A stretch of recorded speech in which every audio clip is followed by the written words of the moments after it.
KaraokeBooks. In Search of Lost Time. Swann's Way. Marcel Proust. Translated by C.K.Scott-Moncrieff. "No, thank you, dear friend," she said. "You know I only smoke the ones the Grand Duke sends me. I tell him that they make you jealous." And she drew from a case cigarettes covered with inscriptions in gold, in a foreign language. "Why, yes," she began again suddenly. "Of course I have met this young man's father with you. Isn't he your nephew? How on earth could I have forgotten? He was so nice, so charming to me," she went on, modestly and with feeling. "But when I thought to myself what must actually have been the rude greeting, which, she made out, had been so charming, I, who knew my father's coldness and reserve, was shocked, as though at some indelicacy on his part, at the contrast between the excessive recognition bestowed on it and his never adequate geniality. It has since struck me as one of the most touching aspects of the part played in life by these idle, painstaking women that they devote all their generosity, all their talent, their transferable dreams of sentimental beauty. For, like all artists, they never seek to realize the value of those dreams, or to enclose them in the four-square frame of everyday life, and their gold, which counts for little, to the fashioning of a fine and precious setting for the rubbed and scratched and ill-polished lives of men. And just as this one filled the smoking room, where my uncle was entertaining her in his alpaca coat, with her charming person, her dress of pink silk, her pearls, and the refinement suggested by intimacy with the Grand Duke, so, in the same way, she had taken some casual remark by my father, had worked it up delicately, given it a turn, a precious title, set in it the gem of a glance from her own eyes, a gem of the first water, blended of humility and gratitude, and so had given it back transformed into a jewel, a work of art, into something altogether charming. "Look here, my boy, it is time you went away," said my uncle. I rose.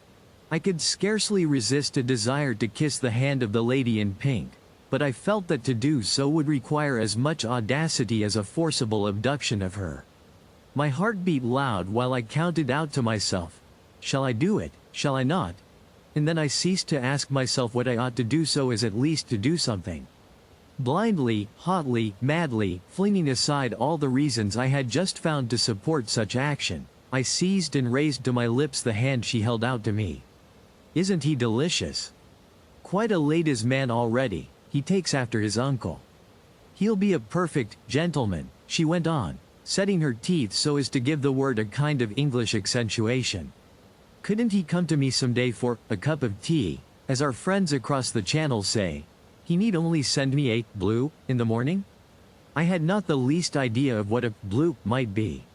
I did not understand half the words which the lady used, but my fear lest there should be concealed in them some question which it would be impolite in me not to answer kept me from withdrawing my close attention from them, and I was beginning to feel extremely tired.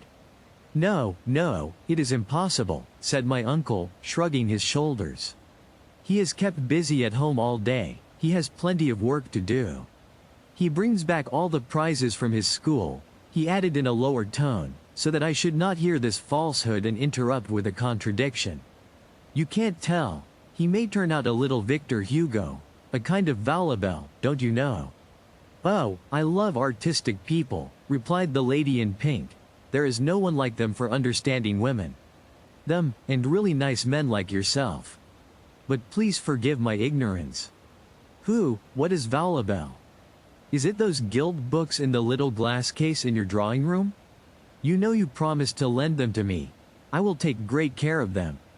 My uncle, who hated lending people books, said nothing, and ushered me out into the hall. Madly in love with the lady in pink, I covered my old uncle's tobacco-stained cheeks with passionate kisses, and while he, awkwardly enough, gave me to understand, without actually saying, that he would rather I did not tell my parents about this visit, I assured him, with tears in my eyes, that his kindness had made so strong an impression upon me that someday I would most certainly find a way of expressing my gratitude.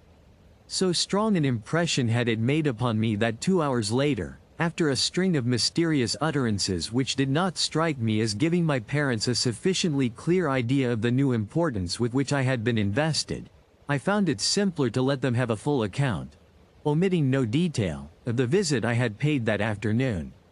In doing this I had no thought of causing my uncle any unpleasantness. How could I have thought such a thing, since I did not wish it? And I could not suppose that my parents would see any harm in a visit in which I myself saw none. Every day of our lives does not some friend or other ask us to make his apologies, without fail, to some woman to whom he has been prevented from writing? And do not we forget to do so, feeling that this woman cannot attach much importance to a silence which has none for ourselves? I imagined, like everyone else, that the brains of other people were lifeless and submissive receptacles with no power of specific reaction to any stimulus which might be applied to them.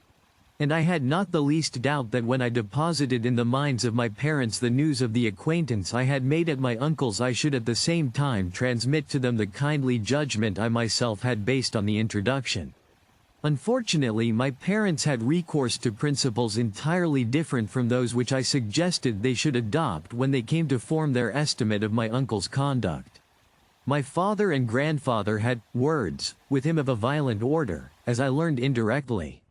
A few days later, passing my uncle in the street as he drove by in an open carriage, I felt at once all the grief, the gratitude, the remorse which I should have liked to convey to him. Beside the immensity of these emotions, I considered that merely to raise my hat to him would be incongruous and petty, and might make him think that I regarded myself as bound to show him no more than the commonest form of courtesy. I decided to abstain from so inadequate a gesture, and turned my head away. My uncle thought that, in doing so, I was obeying my parents' orders. He never forgave them, and though he did not die until many years later, not one of us ever set eyes on him again. And so I no longer used to go into the little sitting room, now kept shut, of my Uncle Adolphe. Instead, after hanging about on the outskirts of the back kitchen until Françoise appeared on its threshold and announced, "I am going to let the kitchen maid serve the coffee and take up the hot water. It is time I went off to me." Octave, I would then decide to go indoors, and would go straight upstairs to my room to read. The kitchen maid was an abstract personality, a permanent institution to which an invariable set of attributes assured a sort of fixity and continuity and identity throughout the long series of transitory human shapes in which that personality was incarnate. For we never found the same girl there 2 years running. In the year in which we ate such quantities of asparagus, the kitchen maid whose duty it was to dress them was a poor sickly creature, some way gone in pregnancy when we arrived at Cambrai for Easter, and it was indeed surprising that Françoise allowed her to run so many errands in the town and to do so much work in the house, for she was beginning to find a difficulty in bearing before her the mysterious casket, fuller and larger every day, whose splendid outline could be detected through the folds of her ample smocks. These last recalled the cloaks in which Giotto shrouds some of the allegorical figures in his paintings, of which M. Swann had given me photographs. He it was who pointed out the resemblance, and when he inquired after the kitchen maid he would say, "Well, how goes it with Giotto's Charity?" And indeed the poor girl, whose pregnancy had swelled and stoutened every part of her, even to her face, and the vertical, squared outlines of her cheeks, did distinctly suggest those virgins, so strong and mannish as to seem matrons rather, in whom the virtues are personified in the Arena Chapel. And I can see now that those virtues and vices of Padua resembled her in another respect as well.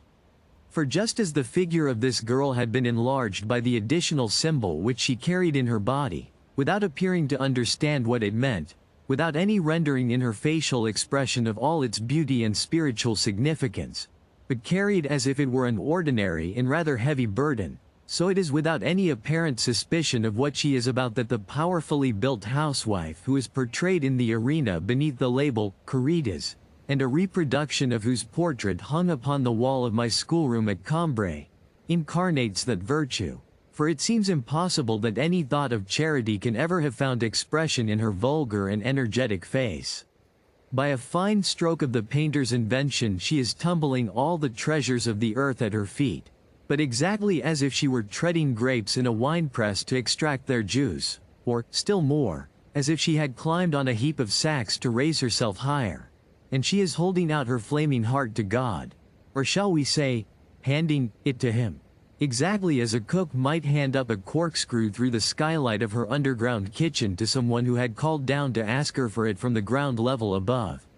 The invidia, again, should have had some look on her face of envy. But in this fresco, too, the symbol occupies so large a place and is represented with such realism. The serpent hissing between the lips of envy is so huge, and so completely fills her wide-opened mouth that the muscles of her face are strained and contorted, like a child's who is filling a balloon with his breath, and that envy, and we ourselves for that matter, when we look at her, since all her attention and ours are concentrated on the action of her lips, have no time, almost, to spare for envious thoughts. Despite all the admiration that M. Swann might profess for these figures of Giotto, it was a long time before I could find any pleasure in seeing in our schoolroom, where the copies he had brought me were hung, that charity devoid of charity, that envy who looked like nothing so much as a plate in some medical book, illustrating the compression of the glottis or uvula by a tumor in the tongue, or by the introduction of the operator's instrument, a justice whose grayish and meanly regular features were the very same as those which adorned the faces of certain good and pious and slightly withered ladies of Cambrai whom I used to see at Mass, many of whom had long been enrolled in the reserve forces of injustice. But in later years I understood that the arresting strangeness, the special beauty of these frescoes lay in the great part played in each of them by its symbols, while the fact that these were depicted, not as symbols, for the thought symbolized was nowhere expressed, but as real things, actually felt or materially handled, added something more precise and more literal to their meaning, something more concrete and more striking to the lesson they imparted. And even in the case of the poor kitchen maid, was not our attention incessantly drawn to her belly by the load which filled it? And in the same way, again, are not the thoughts of men and women in the agony of death often turned towards the practical, painful, obscure, internal, intestinal aspect, towards that seamy side of death which is, as it happens, the side that death actually presents to them and forces them to feel, a side which far more closely resembles a crushing burden, a difficulty in breathing, a destroying thirst, than the abstract idea to which we are accustomed to give the name of death? There must have been a strong element of reality in those virtues and vices of Padua, since they appeared to me to be as much alive as the pregnant servant girl, while she herself appeared scarcely less allegorical than they. And quite possibly, this lack, or seeming lack, of participation by a person's soul in the significant marks of its own special virtue has, apart from its aesthetic meaning, a reality which, if not strictly psychological, may at least be called physiognomical. Later on, when, in the course of my life, I have had occasion to meet with, in convents for instance, literally saintly examples of practical charity, they have generally had the brisk, decided, undisturbed, and slightly brutal air of a busy surgeon, the face in which one can discern no commiseration, no tenderness at the sight of suffering humanity, and no fear of hurting it, the face devoid of gentleness or sympathy, the sublime face of true goodness. Then while the kitchen maid, who, all unawares, made the superior qualities of Françoise shine with added luster, just as error, by force of contrast, enhances the triumph of truth, took in coffee which, according to Mamma, was nothing more than hot water, and then carried up to our rooms hot water which was barely tepid, I would be lying stretched out on my bed, a book in my hand, in my room which trembled with the effort to defend its frail, transparent coolness against the afternoon sun, behind its almost closed shutters through which, however, a reflection of the sunlight had contrived to slip in on its golden wings, remaining motionless, between glass and woodwork, in a corner, like a butterfly poised upon a flower.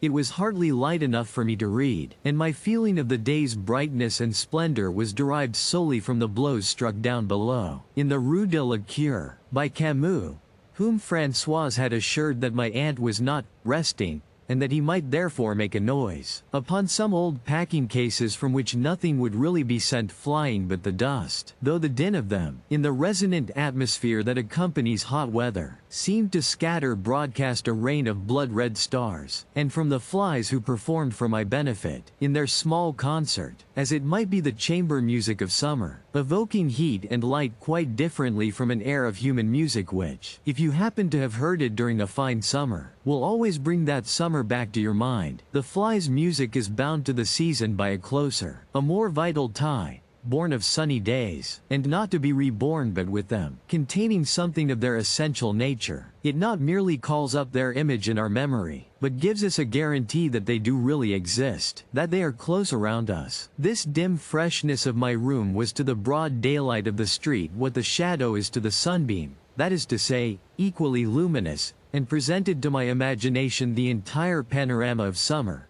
which my senses, if I had been out walking, could have tasted and enjoyed in fragments only, and so was quite in harmony with my state of repose, which, thanks to the adventures related in my books, which had just excited it, bore, like a hand reposing motionless in a stream of running water, the shock and animation of a torrent of activity and life. But my grandmother, even if the weather, after growing too hot, had broken, and a storm, or just a shower, had burst over us, would come up and beg me to go outside. And as I did not wish to leave off my book, I would go on with it in the garden, under the chestnut tree, in a little sentry box of canvas and matting, in the farthest recesses of which I used to sit and feel that I was hidden from the eyes of anyone who might be coming to call upon the family. And then my thoughts, did not they form a similar sort of hiding hole, in the depths of which I felt that I could bury myself and remain invisible even when I was looking at what went on outside? When I saw any external object, my consciousness that I was seeing it would remain between me and it, enclosing it in a slender, incorporeal outline which prevented me from ever coming directly in contact with the material form.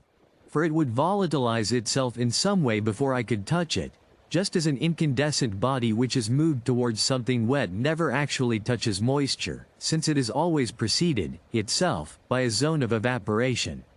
Upon the sort of screen, patterned with different states and impressions, which my consciousness would quietly unfold while I was reading, and which ranged from the most deeply hidden aspirations of my heart to the wholly external view of the horizon spread out before my eyes at the foot of the garden, what was from the first the most permanent and the most intimate part of me, the lever whose incessant movements controlled all the rest, was my belief in the philosophic richness and beauty of the book I was reading, and my desire to appropriate these to myself, whatever the book might be.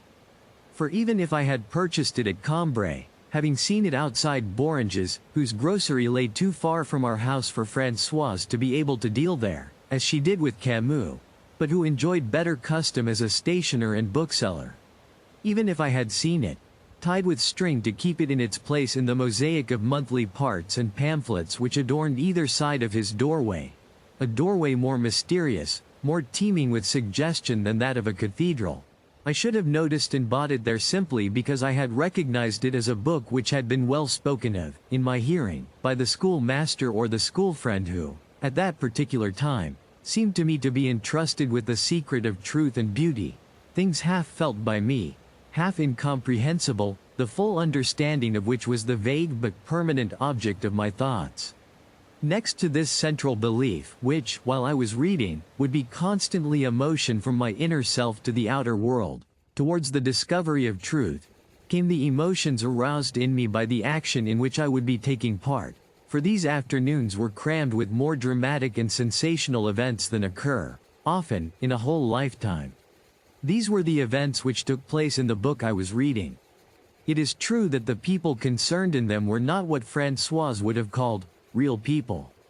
But none of the feelings which the joys or misfortunes of a real person awaken in us can be awakened except through a mental picture of those joys or misfortunes. And the ingenuity of the first novelist lay in his understanding that, as the picture was the one essential element in the complicated structure of our emotions, so that simplification of it which consisted in the suppression, pure and simple, of real people would be a decided improvement. A real person, profoundly as we may sympathize with him, is in a great measure perceptible only through our senses, that is to say, he remains opaque, offers a dead weight which our sensibilities have not the strength to lift. If some misfortune comes to him, it is only in one small section of the complete idea we have of him that we are capable of feeling any emotion. Indeed, it is only in one small section of the complete idea he has of himself that he is capable of feeling any emotion either. The novelist's happy discovery was to think of substituting for those opaque sections, impenetrable by the human spirit, their equivalent in immaterial sections, things, that is, which the spirit can assimilate to itself. After which it matters not that the actions, the feelings of this new order of creatures appear to us in the guise of truth, since we have made them our own, since it is in ourselves that they are happening, that they are holding in thrall, while we turn over, feverishly, the pages of the book, our quickened breath and staring eyes. And once the novelist has brought us to that state, in which, as in all purely mental states, every emotion is multiplied tenfold, into which his book comes to disturb us as might a dream, but a dream more lucid, and of a more lasting impression than those which come to us in sleep. Why, then, for the space of an hour he sets free within us all the joys and sorrows in the world, a few of which, only, we should have to spend years of our actual life in getting to know, and the keenest, the most intense of which would never have been revealed to us because the slow course of their development stops our perception of them. It is the same in life, the heart changes, and that is our worst misfortune, but we learn of it only from reading or by imagination, for in reality its alteration, like that of certain natural phenomena, is so gradual that, even if we are able to distinguish, successively, each of its different states, we are still spared the actual sensation of change. Next to, but distinctly less intimate a part of myself than this human element, would come the view, more or less projected before my eyes, of the country in which the action of the story was taking place, which made a far stronger impression on my mind than the other, the actual landscape which would meet my eyes when I raised them from my book. In this way, for 2 consecutive summers I used to sit in the heat of our Cambrai garden, sick with a longing inspired by the book I was then reading for a land of mountains and rivers, where I could see an endless vista of sawmills, where beneath the limpid currents fragments of wood lay moldering in beds of watercress, and nearby, rambling and clustering along low walls, purple flowers and red. And since there was always lurking in my mind the dream of a woman who would enrich me with her love, that dream in those 2 summers used to be quickened with the freshness and coolness of running water. And whoever she might be, the woman whose image I called to mind, purple flowers and red would at once spring up on either side of her like complementary colors. This was not only because an image of which we dream remains forever distinguished, is adorned and enriched by the association of colors not its own which may happen to surround it in our mental picture. For the scenes in the books I read were to me not merely scenery more vividly portrayed by my imagination than any which Cambrai could spread before my eyes, but otherwise of the same kind. Because of the selection that the author had made of them, because of the spirit of faith in which my mind would exceed and anticipate his printed word, as it might be interpreting a revelation, these scenes used to give me the impression, one which I hardly ever derived from any place in which I might happen to be, and never from our garden, that undistinguished product of the strictly conventional fantasy of the gardener whom my grandmother so despised, of their being actually part of nature herself, and worthy to be studied and explored. Had my parents allowed me, when I read a book, to pay a visit to the country it described, I should have felt that I was making an enormous advance towards the ultimate conquest of truth. For even if we have the sensation of being always enveloped in, surrounded by our own soul, still it does not seem a fixed and immovable prison. Rather do we seem to be borne away with it, and perpetually struggling to pass beyond it, to break out into the world, with a perpetual discouragement as we hear endlessly, all around us, that unvarying sound which is no echo from without, but the resonance of a vibration from within. We try to discover in things, endeared to us on that account, the spiritual glamour which we ourselves have cast upon them. We are disillusioned, and learn that they are in themselves barren and devoid of the charm which they owed, in our minds, to the association of certain ideas. Sometimes we mobilize all our spiritual forces in a glittering array so as to influence and subjugate other human beings who, as we very well know, are situated outside ourselves, where we can never reach them. And so, if I always imagined the woman I loved as in a setting of whatever places I most longed, at the time, to visit, if in my secret longings it was she who attracted me to them, who opened to me the gate of an unknown world, that was not by the mere hazard of a simple association of thoughts. No, it was because my dreams of travel and of love were only moments, which I isolate artificially today as though I were cutting sections, at different heights, in a jet of water, rainbow flashing but seemingly without flow or motion, were only drops in a single, undeviating, irresistible outrush of all the forces of my life.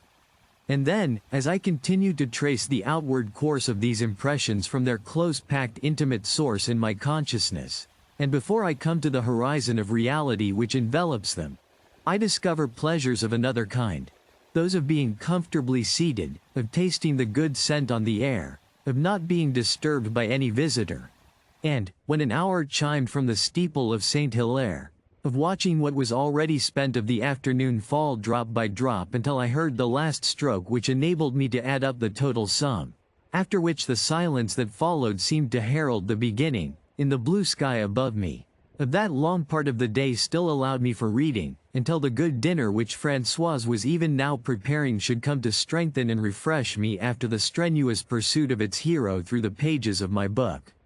And, as each hour struck, it would seem to me that a few seconds only had passed since the hour before.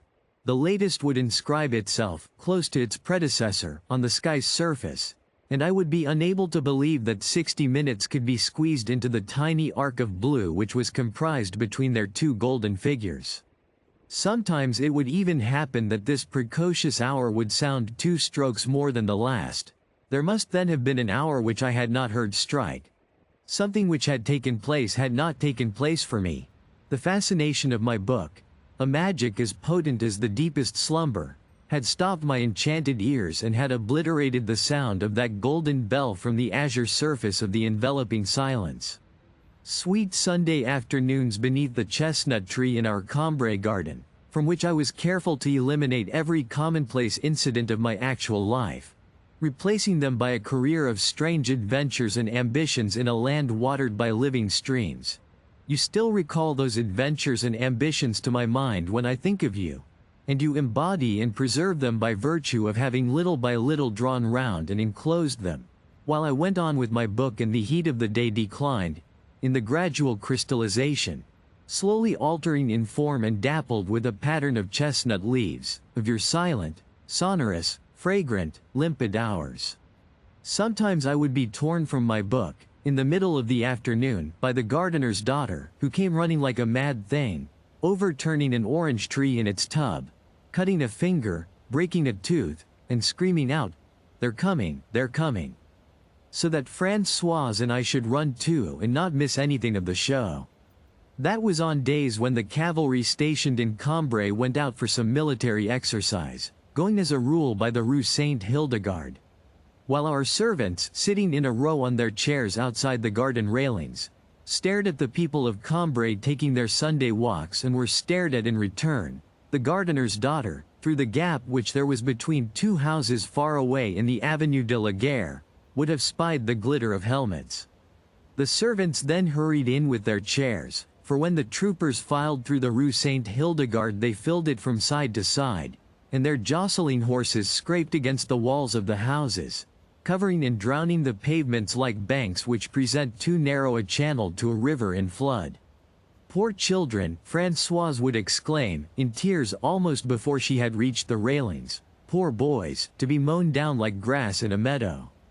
It's just shocking to think of," she would go on, laying a hand over her heart, where presumably she had felt the shock. "A fine sight, isn't it, me? Françoise, all these young fellows not caring 2 straws for their lives?" The gardener would ask, just to draw her. And he would not have spoken in vain. Not caring for their lives, is it? Why, what in the world is there that we should care for if it's not our lives, the only gift the Lord never offers us a second time? Oh dear, You're right all the same. It's quite true, they don't care. I can remember them in 70. In those wretched wars they've no fear of death left in them. They're nothing more nor less than madmen. And then they aren't worth the price of a rope to hang them with. They're not men anymore, they're lions. For by her way of thinking, to compare a man with a lion, which she used to pronounce lion, was not at all complimentary to the man. The Rue Saint Hildegard turned too sharply for us to be able to see people approaching at any distance, and it was only through the gap between those two houses in the Avenue de la Guerre that we could still make out fresh helmets racing along towards us, and flashing in the sunlight. The gardener wanted to know whether there were still many to come, and he was thirsty besides, with the sun beating down upon his head. So then, suddenly, his daughter would leap out, as though from a beleaguered city, would make a sortie, turn the street corner, and, having risked her life 100 times over, reappear and bring us, with a jug of licorice water, the news that there were still at least 1,000 of them, pouring along without a break from the direction of Thibége and Méséglise. Françoise and the gardener, having made up their difference, would discuss the line to be followed in case of war. "Don't you see, Françoise," he would say. "Revolution would be better, because then no one would need to join in unless he liked." "Oh, yes, I can see that, certainly, it's more straightforward."